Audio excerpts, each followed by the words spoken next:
हे दोस्तों, जिमी कोई कहते हैं कि information plus emotion is equal to long term memory. और इस मेमोरी को सालों साल बनाए रखने के लिए लोग क्या कुछ नहीं करते। छोटे छोटे बच्चों को दवाई देते हैं, उन्हें बुक्स पढ़ने पे मजबूर करते हैं, ब्रेन हैक्स ढूंढते रहते हैं। पर मेरे दोस्त, लॉन्ग टर्म मेमोरी ऐसा ही नहीं बनता। आप कुछ पढ़ के या सुन के लॉन्ग टर्म मेमोरी नहीं बना सकते, क्योंकि पढ़ना और सुनना आपका मेमोरी का बस एक छोटा सा हिस्सा है, अबाउट 10 to 20%। और बाकी के 80% को हम एवरेज इंसान काम पे लगाते ही नहीं, जिसे साइंटिस्ट कहते हैं the cone of learning. Just एक बार सोचो, आज से 2 हफ्ते पहले आपने जो कुछ भी पढ़ा है या सुना है, उसका कितना परसेंट आपको आज भी याद है। मैं खुद की बात करूं तो मुझे अबाउट 10% याद रहता है, या उससे भी कम। पर ये कभी मत सोचना कि याद ना रहना एक बुरा चीज है, नहीं, बल्कि ये तो अच्छा है। अगर हम भूलेंगे नहीं तो कैसे हम नए नए चीजों के बारे में सीखेंगे, कैसे उस नए चीज को बिना कन्फ्लिक्ट के अच्छे से समझेंगे। जैसा कहावत है, कुछ भी सीखने से पहले अपने दिमाग को साफ कर लो, पुराने जितने भी ख्यालात है उसे डिलीट कर दो और अपना सारा ध्यान इसमें डालो। पर हमें याद रखना चाहिए एटलीस्ट इंपॉर्टेंट चीजों को, जिससे हम सही वक्त पे सही चीज को इस्तेमाल कर सके। हम इंसान दो तरीके से सीखते हैं, एक्टिवली एंड पैसिवली। जब हम कुछ पढ़ते हैं तो हमें उसका अबाउट 10% याद रहता है, जब हम कुछ सुनते हैं तो उसका अबाउट 20%, और जब हम कुछ देखते हैं तो उसका अबाउट 30% हमें याद रहता है। और जब हम इन तीन चीज को एक साथ मिला देते हो तो हमें वो चीज अबाउट 50% तक याद रहता है।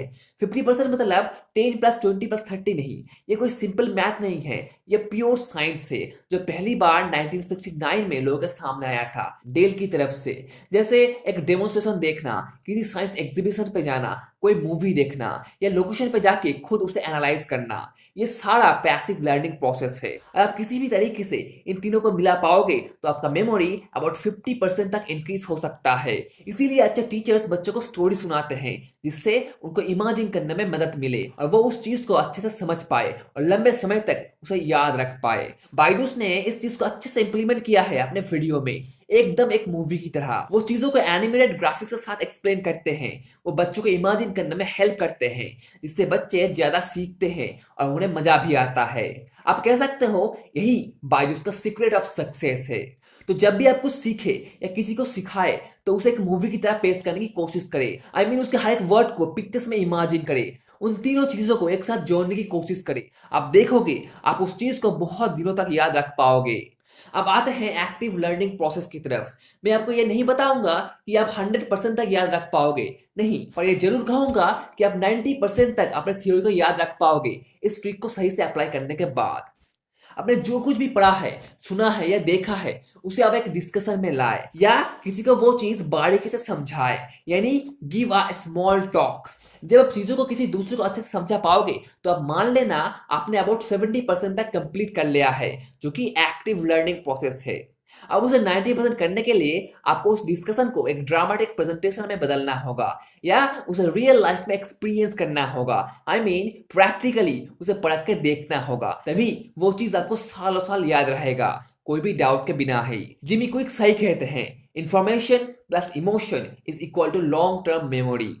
तो जो आप पढ़ते हो, सुनते हो या देखते हो, उसे एक मूवी की तरह सोचने की कोशिश करो, उसे इमेजिन करो रियल लाइफ में, और फिर उस चीज के बारे में किसी दूसरे को सिखाओ और एक अच्छा सा डेमोन्स्ट्रेशन दो, या प्रैक्टिकल में उसे पढ़ के देखो।